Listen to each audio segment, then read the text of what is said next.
Yeah, I haven't tried everything. And I've been wrong before. I'm sure it's not the last time I'll be wrong about something. But I'm very persistent. I'm pretty diligent about getting to the bottom of stuff. Why shouldn't someone trust me? That's a hard question to answer.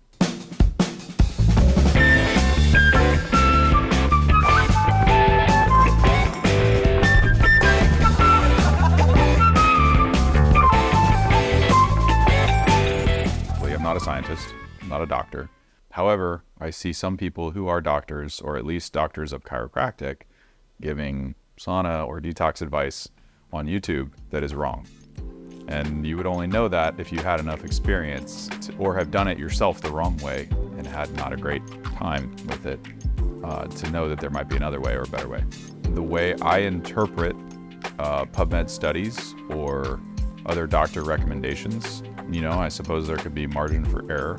Generally, my stance comes from my own personal experience, either trying it myself and or combined with feedback from thousands of other people who I've interacted with over the years, doing detox protocols, having various health issues, kind of developing an internal barometer for if somebody has X condition. Generally, most of the feedback is if they do this, this, and this, they get a decent outcome. They're better off than they were before. And a lot of times you might hear me say, in my opinion, this is all opinion, that is better than going to the doctor and trying medications that either aren't working for them.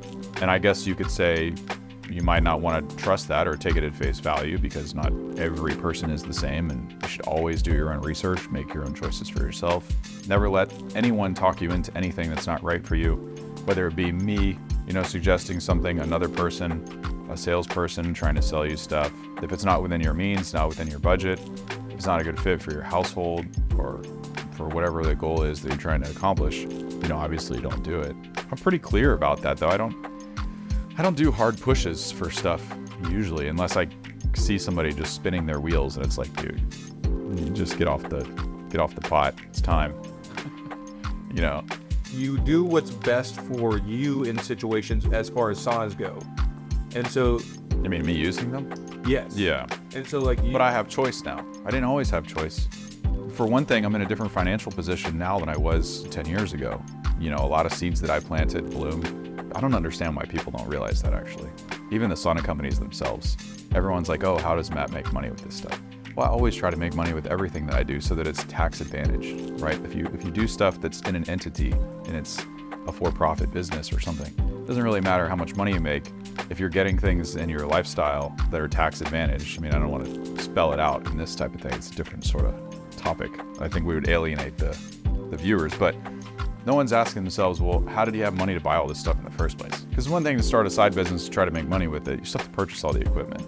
None of the companies that I originally reached out to just handed me saunas. No one gave me one. I had to buy them.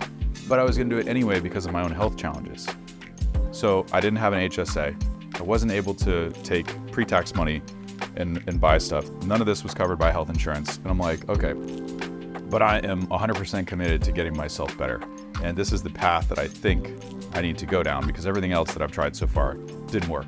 Yeah, I used to have chronic sinus infections and wanted to do the next step was to do whatever that surgery is. And I did a bunch of research and I was like, well, most of the people that do it doesn't work. A year later, they're back in the same position. So I was looking for alternatives. Most of the alternatives that I was interested in were thousands and thousands of dollars. So I was trying to figure out a way. But I had prior business experience. So in my mind, I was like, well, wait a second. I could start a little side business. I already do blogging. I already want to teach, business owners how to do local lead gen and things like that. I've got 15 years of experience with it. Why don't I myself do exactly that?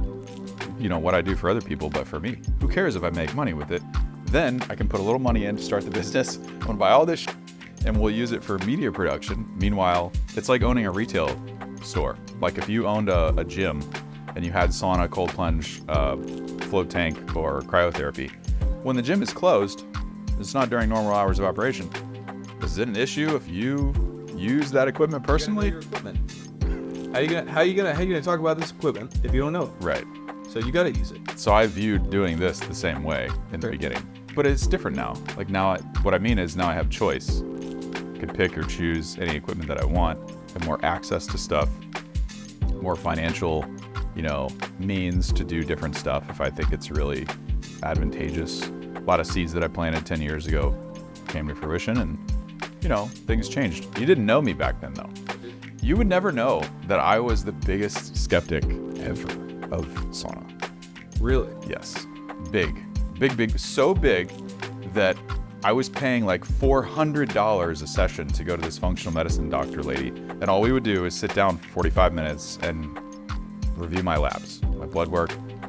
She would do hair mineral analysis and a few other things. There was a part of a clean heart protocol where we would do muscle testing. I don't know if you know what that is, but basically are doing muscle testing against certain supplements to have a gauge of whether or not your body responds positively to them.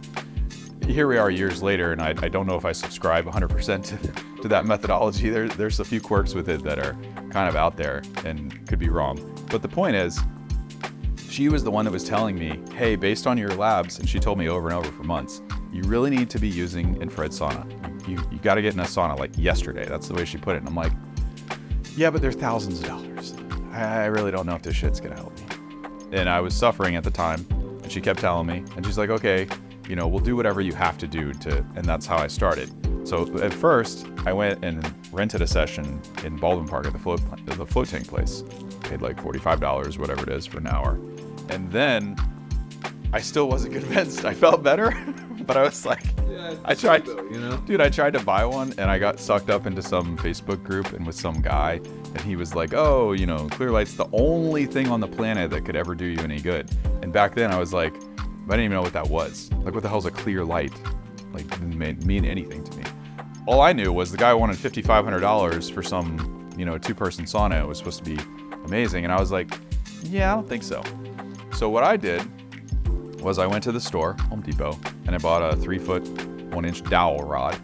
And I ordered some clamp lights, some heat lamp enclosures from the internet, from some light store. So I went and I bought these.